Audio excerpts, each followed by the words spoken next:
You are not listening to the voice of IWA Flip here on Uncensored Radio. In studio, as always, the gold motherfucking standard himself, Melvin Mayhem. And joining me tonight, I have a returning one and only Arrogant One Jeremy Nace. Welcome back to the show, brother. Thanks, man. What's up? Everything's all copacetic on this end. I was trying to get the useless Flip on here, but of course, as the name implies, he's fucking useless.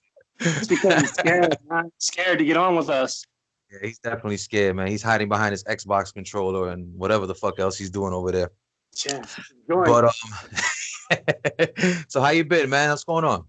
Been all right, man. Same old shit getting used to being back on the East Coast. Oh, definitely, definitely. I just wanted to, since you're on the air now, I just want to congratulate you because I see your roster's been doing a hell of a job so far here in the Wicked Wars League. We're gonna touch on that a little bit later. But again, for those that don't know, actually, you could break down the people that are on your roster. I know you did it in the last show we did, but it has been a while since you've been on the air. So just real quickly, can you let everybody know who's under your roster now? I got Princessa Muerto, who's going to win the 32-person Battle Royal tomorrow. Of course, got Urkel, which the useless one, jumped on the bandwagon all of a sudden. You won him over. What's that? I say you won him over. Yeah, I know. He wants some cheese. Got Damian Livingston. Got Skittles, who's getting screwed over, by the way. We'll get to that. I got the 4 Pure Hearts. Nice. So again, your roster has definitely been catching fire lately. I know in the beginning you were a little worried that you weren't gonna hold up here in the WWL, but you definitely turned it around in the last few cycles. So kudos to you and your roster. It looks like this is gonna be your year here in Wicked Wars. So I'm looking forward to seeing what else you and your roster have up your sleeve for this year, so to speak. So again, congratulations. Thanks. And definitely for those listening, this is gonna be a trash talk review, but it's gonna be more of a rundown style. I'm gonna actually cover the last 2 cycles, so it's gonna be pay-per-view and the one after that. That way everybody knows exactly what's been going on, because I'm pretty sure there are a few managers, and you know who you are, that probably don't read all the trash talk. I know that's actually a thing throughout the IWA. I've been exposed to that in other leagues that I used to be in, where some managers only look for their specific storylines and they kind of disregard the rest. Wouldn't you agree? Yeah, I do the same thing. I'm not gonna lie. Guilty as charged, damn you. But unfortunately, I mean, it would be nice if everybody did read everybody else's trash talk, because again, the managers in here in Wicked Wars, that's the reason I signed each and every one of you, because you guys are great with the pen. You guys know what to write. You guys know how to keep angles going, storylines going. You're not scared to say whatever's on your mind. So it is kind of a little disappointing that some managers don't really read other managers, trash talk. But in this league, I implore you guys listening, you should definitely take the time, set aside maybe 5 or 10 minutes just to start reading through or skimming through what some other managers are writing. Because sometimes, and I've noticed this for myself also, another manager might mention your wrestler and you wouldn't even know it. And you'll kind of just, bypass it. And then that other manager hits me up going, well, listen, I reached out and nobody said anything. And I can only do so much. But I would really like for the managers to engage a little bit more when it comes to the trash talk. So, again, that's the purpose of this specific show. That's why I have you on board, Nace, is just to cover what's been going on these last 2 cycles, get everybody up to speed, and no excuses moving forward. You guys are going to know everything that's going on with every wrestler of relevance, so to speak. And again, some of your roster is definitely on that list that we're going to go through. So I'm going to jump right into this. Any comments before we start, Jeremy? Yeah, Frank, write some damn comments. I knew that was coming. He's on the clock. He knows that. I called him out on the thread, so he knows what's going on. If you don't send me now, I'm gonna kick his ass out the league.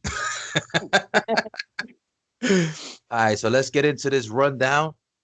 First up, we're gonna talk about formerly known as Midnight Michael King, now known as the Eater of Worlds. And for those that forget, he is 1/3 of the Crypt Keepers, current Unholy Trinity World 6-man champions. These guys are on fucking fire. I don't even have to get into that. I have covered that in multiple podcasts already. Definitely one of the standout superstars in the league now. Apparently, he recently encountered a portal. It seems portals are the thing now in these kinds of leagues. But He recently encountered a portal which revealed some sort of a winged demon that enabled him to undergo a transformation of sorts into becoming the Eater of Worlds. He's now an agent of destruction for said demon and possesses the power of dark energy. So that's actually interesting because again, in this league, it's one of those things where anything goes. I have heard and seen all kinds of crazy shit. But what are your thoughts about this transformation and the fact that he now possesses this so-called dark energy? Man, I'm not even gonna lie, man. Like honestly, like I never thought Chris was that good at comments, but dude, he's like surprising me, man. He's Yeah, really man. good with his characters.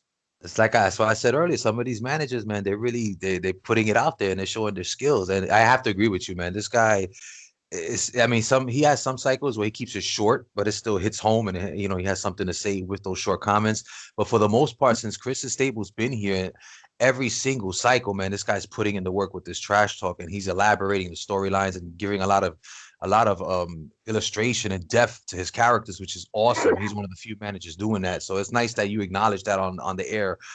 So again, kudos to Chris Smith and his roster here. But I definitely agree with you on that, man. He's been stepping it up when it comes to the writing. So but it's gonna be interesting to see how this dark energy thing plays out, and if it's gonna make him more of a dangerous, wrestler, because he already is, and again, he's one of the unholy Trinity champions. So I'm definitely gonna keep my eye on Michael King moving forward. Next up, the Kabuki Who Laughs, formerly Kabuki Dragon.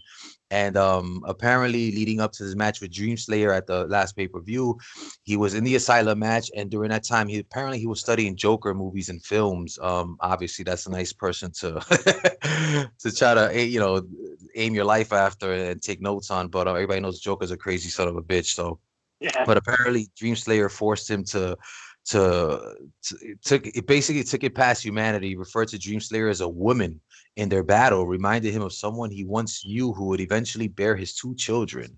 So apparently she was fighting demons too, hates Dream Slayer for taking his honor and pride, but loves him for it as well. Would eventually discuss his win over Dream Slayer, and that next time he doesn't care if he wins or loses. He has become deranged and unhinged, quote unquote. So what are your thoughts on this, another transformation in Chris Stable, from Kabuki Dragon to now apparently the Kabuki Who Laughs, and someone who's completely just snapped apparently? I thought he was already snapped. That's what I thought. How much worse can it get? Apparently there's another level to this derangement. So he definitely snapped. I guess it was from watching all these Joker flicks, but maybe that'll do it to you. Everybody knows, again, the Joker's a crazy son of a bitch, but apparently maybe something he watched or something that happened during that match just caused him to snap. And again, he's going by the name of the Kabuki Who Laughs now. He has a completely different, look to him. This crazy outfit he has, the Joker phase is kind of crazy. I like it personally, as far as for how it fits in with the theme of Wicked War. So another character I'm looking forward to seeing how he progresses with this transformation. Speaking of these two, we're going to go into now with Crypt Keepers. Again, I just touched on it. They're undergoing a lot of transformations. King's become a demigod, Kabuki losing his mind, and eventually again became Kabuki Who Laughs. Then there's Holocaust. He had a little script where he was reminding Jacob Jacobson, who's their manager, that regardless of their problems, they're always delivering the ring. This is true. So I do notice that a lot of stuff is going on within Crypt Keepers, a lot of transformations, a lot of feuds. But when it comes to in ring and getting it done, they are the absolute best six-man team in the Wicked Wars and probably in the history of the league. That's pretty much no debating now after they knocked off Survivor Dynasty at the pay-per-view and they won that tournament going undefeated. So Crypt Keepers right now are the hottest team, I would say, and stable in the WWO. Would you agree with that statement, Jeremy?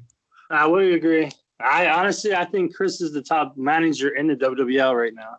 Yeah, I definitely I was actually for me to say. And I was alluding to that when I was speaking to with the useless one Flip on a previous podcast. Like I was last one in their league. Yeah, man. And but this guy, he's really stepped it up, man. And not just in this league, in other leagues as well. I'm noticing he's having a lot of success. So it's definitely not just in the Wicked Wars League, but to do it in this league specifically, where Jeremy, there's a lot of competition in this league. These managers are some of the best in the game. So when you pick up wins and titles and pay-per-view wins, it's very significant. And he's doing that shit in spades, and he's doing it every single fucking cycle. So again, he has a lot of the champions under his stable. So again, good job for Chris. He's fucking doing it up, and right now he's in contention to be manager of the year if this keeps up. Last year was Rick Angel. This cycle is definitely Christmas so far. Obviously, there's a lot of the year left over to go, but right now he's definitely the top dog in the league. Next up, we have another group under his stable, the Lightning Kings. These are the former Mayhem Tag Team Champions. And Lightning Kings, apparently Tiger attacked Devin Destiny and stabbed him in the ear before pinning him down and yelling that the IC title was going to be his. Jericho Blood and Mr. Siggs, their managers, quote unquote, were arguing, but stopped when Dragon King whispered something to Siggs. Not sure exactly what he told him, but they all walked away as Devin Destiny cried out for help. Eventually, as we all know, Tiger would go on to defeat Devin Destiny to become the new Wicked Wayward champion. And apparently now he's going to be giving Skyblade, the Tiger King, a shot at his title. That match goes down this cycle. So again, it's going to be Tiger King versus Skyblade. I'm sorry, Lightning Tiger versus Skyblade, and it will be for the Wicked Wayward Intercontinental Championship. So I'm super excited about that Turnbuckle Thursday main event this cycle. Good luck to each of you, and let's see exactly who the better man will be. Next up, I'm sure you're going to have something to say about this one. Mike Pizzazz, current Nefarious World Heavyweight Champion. Right now his track record precedes him, man. This guy, again, he was the man that beat the man, and he hasn't let go of the title since. He hinted that Bonsai, his former bodyguard, is doing okay and is not lost. For those who forgot, he did go through the portal that Mayhem got sucked into along with some other wrestlers, but apparently, I don't know if he made his way back or Pizzazz got in touch with him, but he's saying that he's doing okay. Pizzazz has been thinking that, since he's had a bullseye on his back, that he's had to run and kind of duck because everybody's after him. But he reminded himself that he is Kabuki Dragon's brother and he is a proud member of the Crypt Keepers, which he is. He's no longer going to worry about it. He gives respect to Skip. This was prior to their match that they had at the pay-per-view. Told him that they were going to go to war. Then he throws shade at the useless Flip for constantly calling him Mike Pizza. I found that hysterical. That's another thing. I like that Chris is actually acknowledging what's going on in the podcast and he's intertwining that with his trash talk. I think that's pretty awesome as well.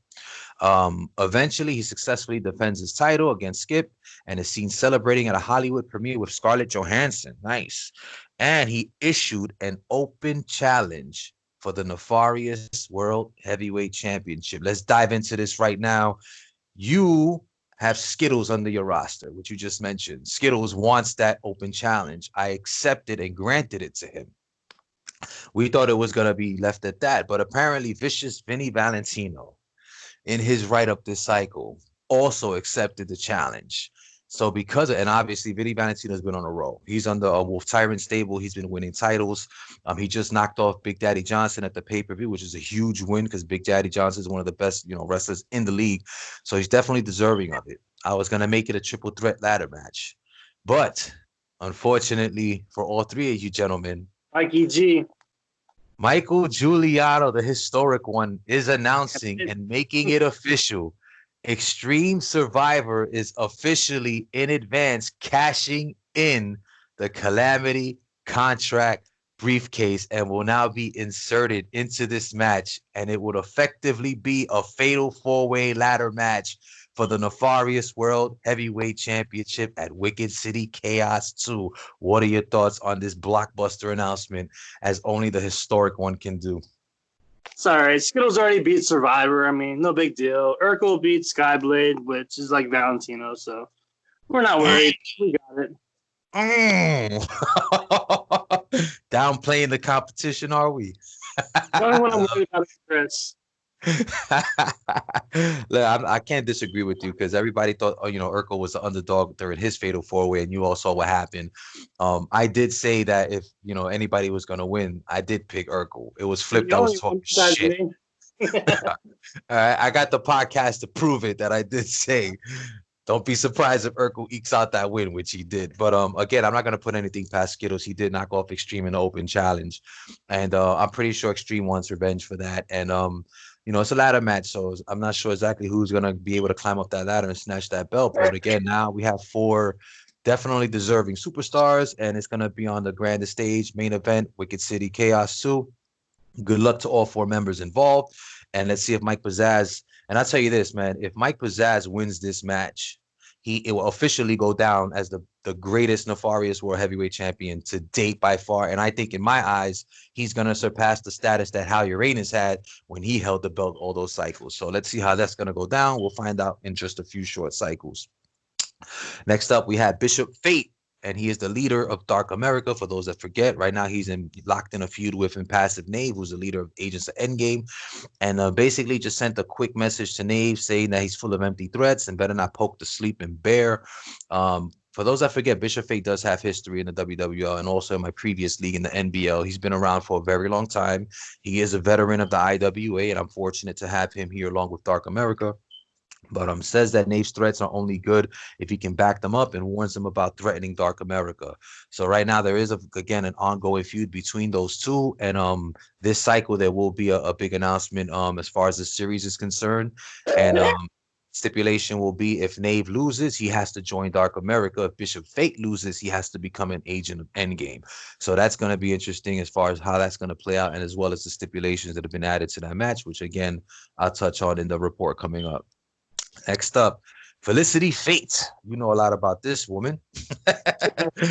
She is so far has been a standout in the women's division. I wouldn't say she's been successful, so to speak, but she has been very vocal. She was recently upset that Livingston ordered her to stay out of the match with Bullet.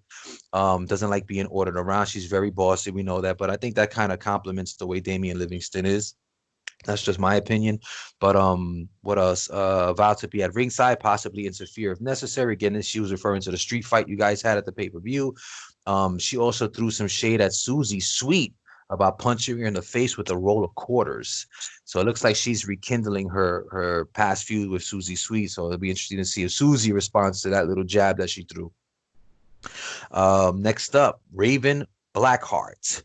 And for those that don't know, Raven Blackheart is like the official manager of Las Mas Sexy. She's kind of behind the scenes, and I do believe that this cycle she's going to become an official wrestler temporarily, and she's going to insert herself into the Sinister 7 series that's ongoing right now with the Infection. But more on that in the report. She speaks about the Sinister 7 series, like I just mentioned, and that Las Mas Sexy is the better team. She says that Ariana Spooks is the weakest link of the group, gives props and respects to Centricity, asks Centricity to leave her team and become Raven's lover. She has strong feelings for her. If she doesn't agree, there will be consequences. So it seems like there's some kind of love interest here between Raven Blackheart and Centricity. So what are your thoughts on this? This was kind of surprising to me. It looks like she's trying to lure her out of the Infection tag team and maybe, I guess divide and conquer. I don't know. Maybe we'll actually get some comments. Maybe this will trigger Frank. Yeah, maybe. The whole lesbian thing might get him excited and might read some comments. I think so. I think this is the spark that he's gonna need. Right, he's an old man. Put the bowl down, Frank. We'll find out very soon. Next up, rolling right along. Again, this is a rundown, going straight through it. Miss Kitty interview. She interviewed Denise Destiny and Eva America, and they were both the guests. They were talking about they have a storied rivalry, which they were talking about leading up to their Iron Woman match that happened last cycle. They both agreed to it. Apparently, during the interview, Bishop Fate interrupted the interview, warning Eva to drop the face gimmick. Would disown her if she didn't. Eva then tells him no, and he storms off the set. Eva and Denise get into a scuffle. The security breaks it up. Second interview between them was with Tanya E. Dangerously, talked about her past feud with her sister Eva as well, but that is behind her now. Again, they also had a kind of a rivalry between sisters at the time when Tanya E. Dangerously was previously in the league. Eva and Bishop Fate joined the interview. They teased joining forces and then walk out with Grand Wizard saying that anything is possible. All four walk off together. Grand Wizard, for those that don't know, and I'll get him into his stuff later, he actually came into the league as like this big manager, very known throughout all the federations and leagues, and he's come here to the WWL to try to put together a super stable. So I guess whoever he ends up talking to is potentially one of his clients, kind of like a Paul Heyman, so to speak. So it's interesting to see who he's going to be making communication with, and if these people will in fact join his so-called super stable. That remains to be seen. Next up, real quick, Skyblade the Tiger King. He was speaking about the Hell in a Cell match and vowed to win, cause destruction. As we all know, that did not happen. Kudos to Steve Urkel for putting a stop to that one. Um, Vinny Valentino spoke of his warehouse match with Big Daddy Johnson prior to the match happening, hypes the anticipation.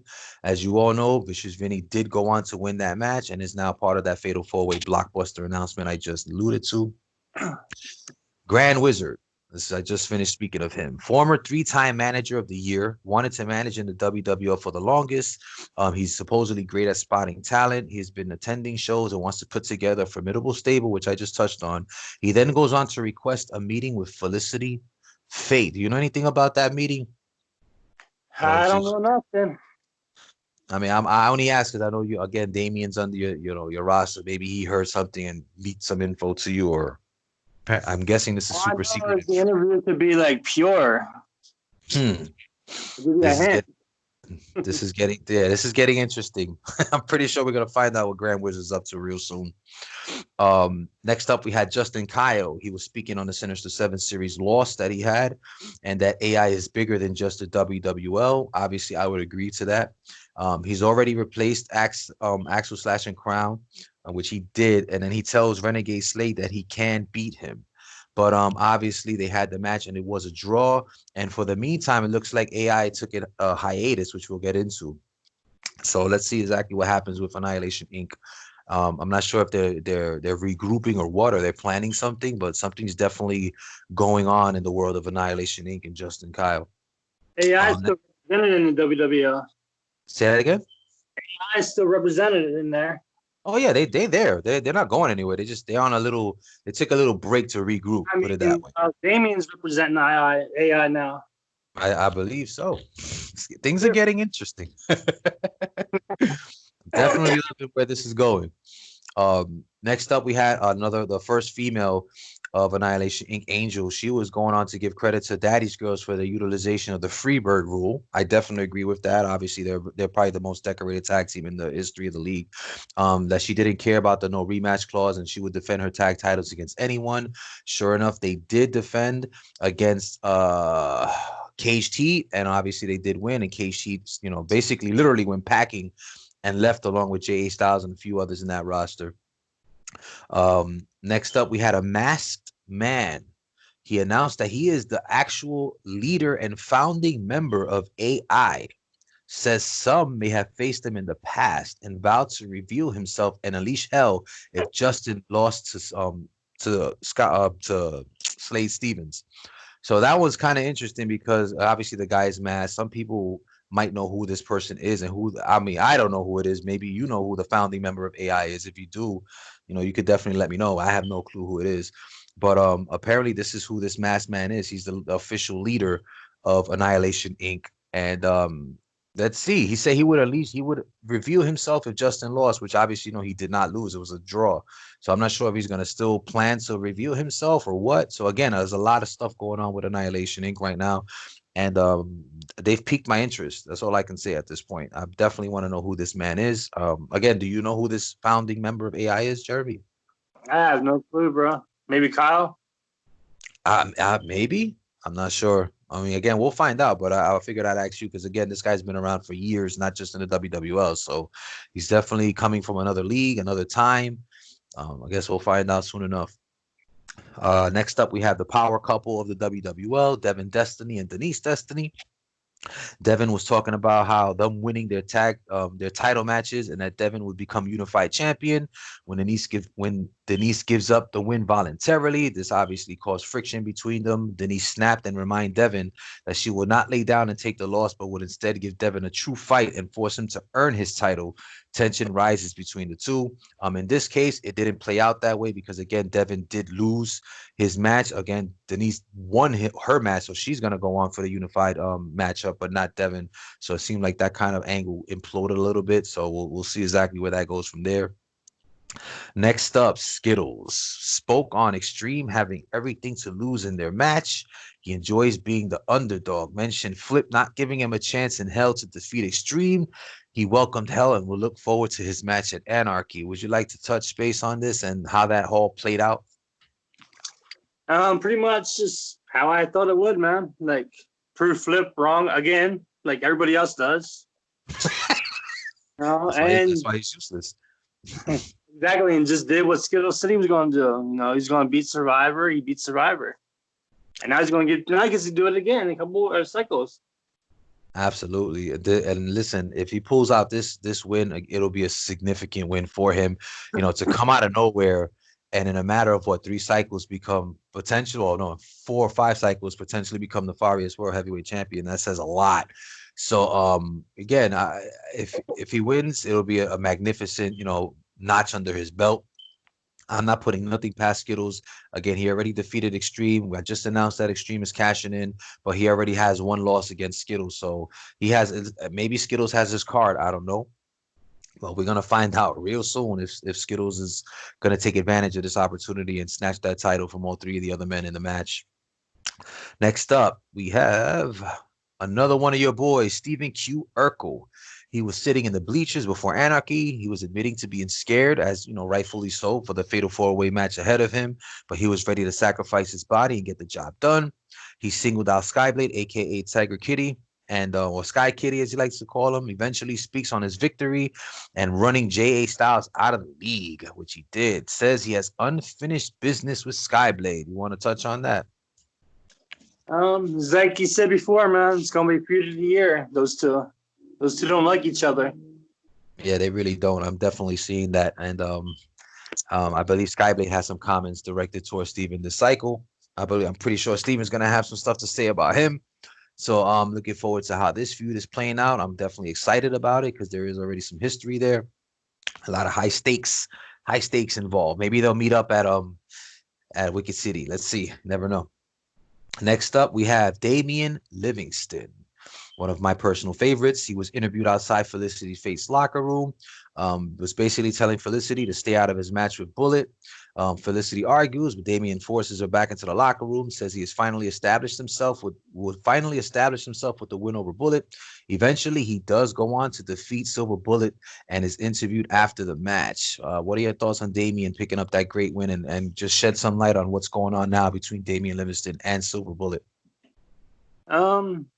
Everybody knew I was going to beat him. He was, but we got some good shit coming up. This is why they call him the Arrogant One, folks. But continue. But no, in all seriousness, though, we got some good shit coming up with Damian and Bullet, me and Mike. So it's going to be good. It's going to be interesting. No one's going to. Everybody should enjoy it. It's going to be entertainment. Excellent. Listen, that entertainment sells tickets. Ticket sales make Mayhem happy. So keep it up, man. Definitely looking forward to that angle there. Definitely no love lost between those two. Next up, we have someone that's definitely had a lot of spotlight on her recently. I'm speaking of none other than Inazuma and Las Mas Sexy. Her involvement with them. Apparently, Inazuma shocked the world when she helped Cybernetica and Esmeralda win a huge tag match by handing Esmeralda a small chain while the ref was distracted, which enabled Las Mas Sexy to easily pick up the win. The fans began booing her, apparently. Remember, she was a big face, so now it looks like there's some heat on her. Once fan favorite, now apparently turned full heel. On a separate night, they were all in the ring, and Raven Blackheart begins degrading various ethnicities, including Mexican Americans. And Azuma takes offense and begins speaking about change. And as she thought Las Mas Sexy were about not judging people before they actually knew them. And Azuma drops the mic and storms off. She is later attacked in her locker room by Felicity Fate herself. They get into a fight as Cybernetica rushes in to make the save. Suddenly, Tanya E. dangerously emerges from the shadows, and in walks who? The Grand Wizard, requesting an audience with a briefcase full of money.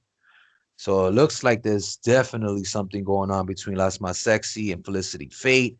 I don't know what the hell Grand Wizard's got going on, but apparently he has a shitload of money and he's about to make something happen with it with the help of Tanya Dangerously. And maybe this is the whole super stable that he was alluding to. It looks like it's going to be the stable is going to be in the women's division from what I gather. So that's going to be really interesting because there's some big news coming out of the women's division, which I'll get into in another podcast. But Grand Wizard is up to something, man. We're definitely going to find out soon enough. I don't know what it is. Oh, I think I know too, but I don't want to spoil it on the air. I know you know But it's gonna be good. it is. Uh, oh yeah, definitely. Next up, we had Sudoku, the Crimson Curse. She came, obviously, for those that don't know, or you should know, WWL right now has an angle going on with the LNL, which is the Living Nightmare League. And right now, Mayhem, technically, I'm breaking the 4-4, but I'm still stuck in his world. I'm in his prison. And the only way that I'm gonna be able to escape is to agree to a matchup between both leagues. And he sent his messengers over here to send us a message on behalf of Balin that the WL they basically declared war on the WWL. So right now, Mayhem is in negotiations with Balin, and they're working out an agreement to free Mayhem so I can come back here and continue my business with the WWL. And it's eventually going to lead up into the No One Safe pay-per-view, which is an interleague pay-per-view between the Living Nightmare League and the Wicked Wars League, which I'm so psyched about, looking forward to. This has been planned for months and months now, and we're finally going to bring it into fruition after Wicked City Chaos 2. So that's who Sudoku was. For those that didn't see the report, you should, and you'll see her message. She has I believe his name was Pratt, a former commissioner of the LNL's head was severed and has it on the floor. So she means business. So I can't wait to see how that storyline plays out. Next up, we have Fire and Ice, the Brothers of Destruction. They were speaking on Black Mass being a disappointment. I have to agree with that. I made a big thing about Black Mass coming onto the league. I know you remember this as well. They were supposedly one of the best tag teams, but they crashed and burned here in the WWL. And they're also disappointed with Fortune Men runners being weak opponents. Reminded everyone that they are just as lethal as singles competitors as they are tag, which I totally agree with. And they want Mayhem to find new challengers. So let's see what happens. I'm probably going to start a tournament, or I might just sick a new tag team at them and see what happens and surprise them, kind of like I did with with the whole Skittles and Extreme. Yeah. Next up, new stable, Brick City Brawlers announced their arrival. The stable is made up of Freddie Bang Bang Jackson, Eddie Sweet Swagger Mendoza, A Game Derek Ace, the backup, and their lady Cupcake. A Game calls out Slade Stevens to a match for running his mouth. Not sure if Slade is going to agree to that. We'll find out. Or maybe I'll just make it happen for the fun of it. We'll make an example out of him. Freddie and Eddie is a tag team known as Brutal and Bonito. That's their tag team name. Vowed to become the next Mayhem tag team champions. And they throw some shade at the women of Pure Hearts. Interesting, Jeremy. So it looks like they have a bone to pick with your Pure Hearts, huh? Honestly, that's the first I've seen it. Honestly, bring comments. You see, I just mentioned that earlier, didn't I? I said some managers say shit and they forget because they don't even read the comments. But yes, Brick City Brawlers did throw shade at the women of Pure Heart. So you might want to go back and read the comments Brick City put. So I'll leave it at that.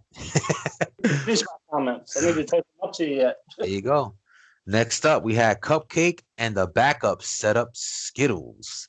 As Skittles tried chatting it up with Cupcake, the backup attacks him.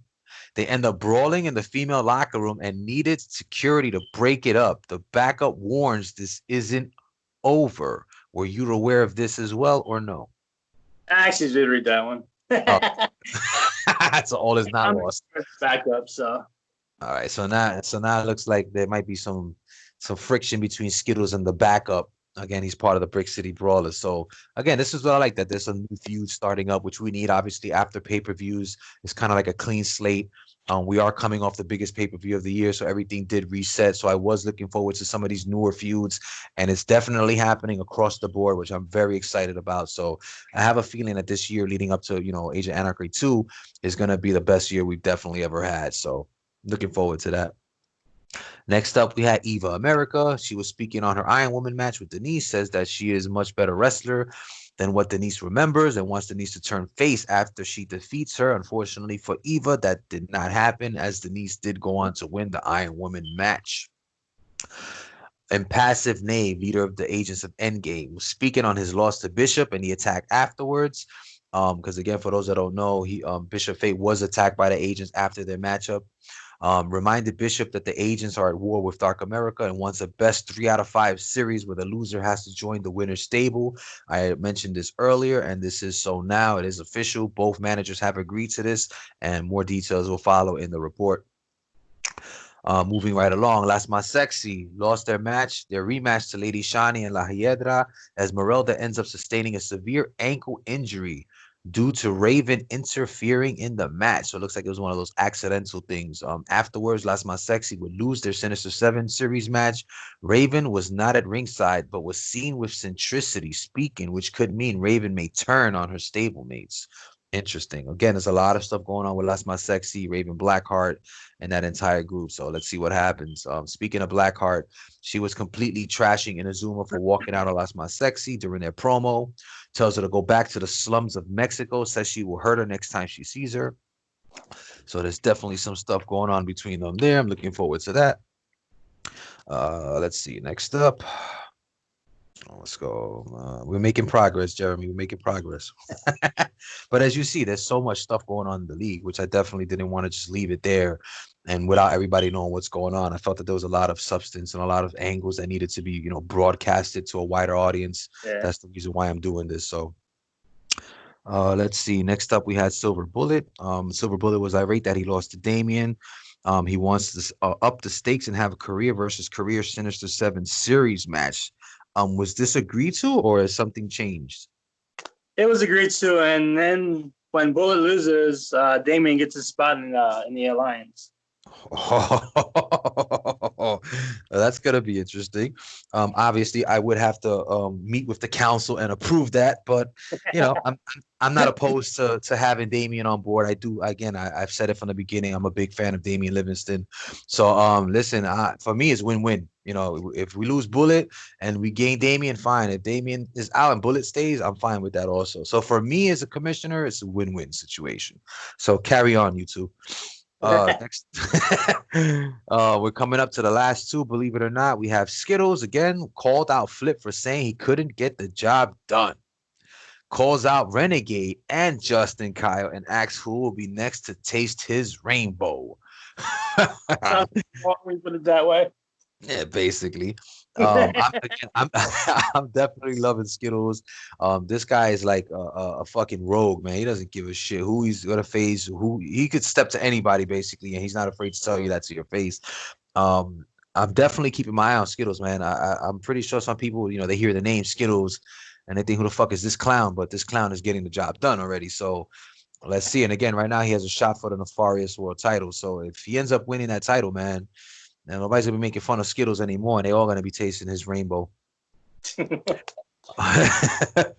Last but not least, we have the return of the Danger Zone segment. This is on Tanya E. Dangerously section, and this was basically a bio on Tanya E. Dangerously. She was talking about her past feuds with Eva Danger and Denise Destiny, coming up short for the Goddess Extreme title, which she was involved in at the time. She suffered a lot of injuries, contract issues, which caused her to leave, but now she is back, and apparently she is back for good. And ever since Tanya E. Dangerously's arrival, there has been a huge shakeup in the women's division. I don't know if it was intentional, but a lot of pieces are starting to move in the women's division. It looks like there are some new stables forming in the women's division, but I mean some powerhouse stables.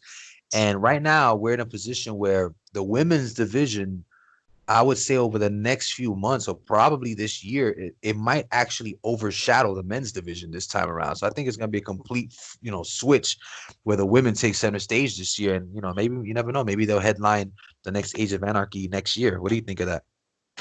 Possible. I mean, you never know. I think so. I mean, look, even in your stable, you have, Princesa Muerta. She's about to win, hopefully. She's gonna win the 32-man, tournament, and again, with that comes a guaranteed shot at the women's title if she wins it. So she might be in line to face Irresistible Candy for the Goddess Extreme title at Wicked City Chaos 2. That's what's gonna happen if she ends up winning. This is exactly what's gonna happen. So, and again, if I believe it's Little Country MJ, if I'm not mistaken, that's who she's facing. If he wins, he gets to face whoever for the Nefarious title. So there's so many moving parts right now. It might end up becoming a fucking fatal 5-way at Wicked City for the Nefarious. I don't know. That's just the beauty of these tournaments. That's the beauty of Wicked City, and anything goes in this league basically. So definitely looking forward to it. So again, that was a complete rundown. So for anybody listening, now you know what's going on with pretty much every person in the league that's relevant, everybody that's been submitting their trash talk. I think this is a productive, podcast to have you on here for us to cover this. Because again, you just admitted to it yourself. You're guilty of it, where sometimes you don't read stuff and you didn't even know a manager reached out to you in a way through their trash talk. But obviously that did happen this cycle. So hopefully you'll go back and read Brick City Brawlers, the other one that you didn't read. And so again, I just want to remind you guys out there that when I put out these reports, obviously you guys know that I'm putting a lot of effort into these reports. You guys send me the trash talk, and instead of like all these other leagues where they just print it in black and white and you just sit there and read it, I bring it to life as best as possible.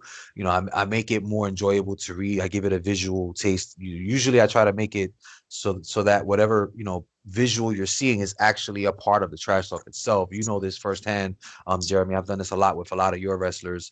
Like Damian being in a stadium, I'll put him in a stadium somewhere, whatever it is. Urkel sitting on a cage or the bleachers, I'll put him in the bleachers just to give you that visual pop. Mm-hmm. So with his cheese?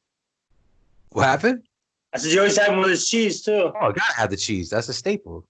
Like the last one, I put the big stack of cheese in front of him and told him, "Did I do that?" Yeah. So it just makes it fun, man. It's less boring like that. Again, you guys are part of my league, and I always told you I'm gonna try to put out the best possible product in the WWL. I mean, in the IWA in general. I know there's a lot of commissioners out there. They put a ton of work into their reports.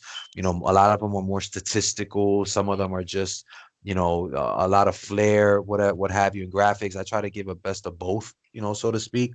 But because of the fact that I put so much work into these reports for you guys, I kind of hope that love and passion is reciprocated by you guys actually taking time to read these trash talks that I'm putting these things together for. Again, a lot of people in this league are definitely trying to reach out to other managers, either directly or indirectly.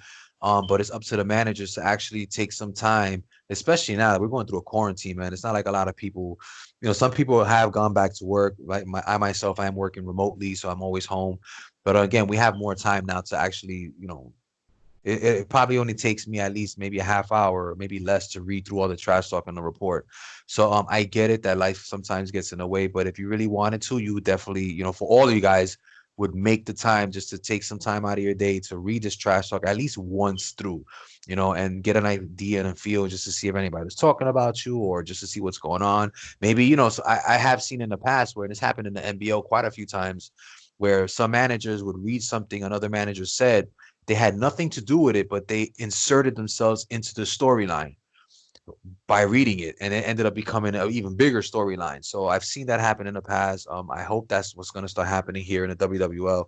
But it's up to you managers to sit there and start reading these things that you guys are putting forth. Just like we said earlier, Chris Smith, he's really stepped it up. We have Giuliano. He's one of the greatest writers in the IWA. We have a lot of great people here. Yourself, you're coming up with these great comments. It's endless. Wolf Tyrant, you already know. Skyblaze has some of the best comments that I've ever read since I've been in the IWA. So it's definitely great to see the managers putting all this effort into their write-ups. But again, it's up to you guys to actually read these things. I don't want people to write stuff and then it just goes under the way, basically to the wayside. That's the reason I did this podcast to begin with. So again, any words or thoughts or anything that you want to say on this podcast while I have you on the air? You want to throw shade at anybody? Not really, man. I love everybody. Except Flip. Exactly. He's useless. I still love him though. What Flip? Fuck you, Flip. I'm gonna hear this. Rubbing in his face. Oh, of course. And for those that don't know, in the last podcast, well, not the last podcast, the last report, IWA. I'm sorry, I gotta stop calling him. I'm just gonna call him Useless. Mr. Useless is Ty Thombo's father. So for those that were following Ty Thombo's hilarious little antics where he was trying to figure out who his father was, and this has been going on since he was in the league from before, we all thought it was going to be Big Daddy Johnson, but apparently it appears that Mr. Useless, I don't know if he was doing something with whoever, but apparently he is the biological father of Ty Thombo, that midget we all love and hate. in the Wicked Wars. So I don't know what's gonna happen to Psycho. I don't know if he's gonna touch on anything, or maybe he won't, because you already know he's useless. So we probably won't even get trash talk from Flip to Psycho again. But Active. yeah, let's see. I'm putting you on blast. If you go back and look at the page, I said like 5 months ago, I bet Flip was the dad. Yep, that's true. And look, you are absolutely right. You're absolutely right. So I don't know where Flip, stop sticking your dick in all these fucking these crazy places, because you're birthing mutant midgets. Oh man, but yeah, listen again, Jeremy. I'm glad you joined me on the show. I've been trying to get this podcast on the air for the longest. Scheduling conflicts kind of made it impossible. I tried to get Useless on a few times, and his schedule folded, mine's folded. But I finally was, I was able to make time tonight. So I'm definitely thankful that you were able to join me. And so again, thank you for that. For any other managers, and I keep saying this, if you want to get on this podcast, hit me up. Don't be scared. There are a few managers that still want to get on here. You guys know who you are. I've had podcasts with I want to say at least half the managers now in the WWL, but there's still some of you I would love to hear from, especially Chris. Chris, if you're hearing this, you're kind of leaning towards doing it. I definitely want to get you on the air. I want to hear your thoughts and your take on how the Crypt Keepers are doing. Mike Pizzazz and everything going on in your stable. It will be I think a great listen for everybody. I'm pretty sure I'm not the only manager that wants to hear your side of, the success you've been having here. Who else? There's the manager of Dark Judges has been, again, super quiet. I already warned them that if we don't get trash talk again this cycle, I'm kicking the judges out of the league. It's one of those enough is enough kind of things. And that's not to be, disrespectful or throwing shade or anything. I'm just being honest. I give managers breaks, but when when the breaks get taken advantage of, whether it's directly or indirectly, I kind of have to like cut it loose, basically. So it looks like the Dark Judges are becoming the next Cretans. They're the next sacrificial lamb in the league, but I really could care less at this point. If you give me something, I'll give you something in return. If you don't give me anything, you got to get out of the league. That's just the way it is. That goes for anybody. So that's pretty much all I wanted to say on this podcast. Again, I touched on all the trash talk. And hit me up on Facebook, a messenger, or shoot me an email if you want to get on one of these podcasts. If you want to just do a regular bio on your roster, if you want to come on as one of your roster members, that's fine as well. I'll go with the flow. But I definitely want to get more of you managers on here. Again, thank you, Nace. This is your second time, if I'm not mistaken, joining me on the show. Yep. So really excited to have you on here as always. I'm hoping to get more of you guys on here. So again, this has been the gold motherfucking standard, Melvin Mayhem, along with the arrogant one, Jeremy Nace. Thank you again. Good night, kudos, and I'll see you guys next time. Latest.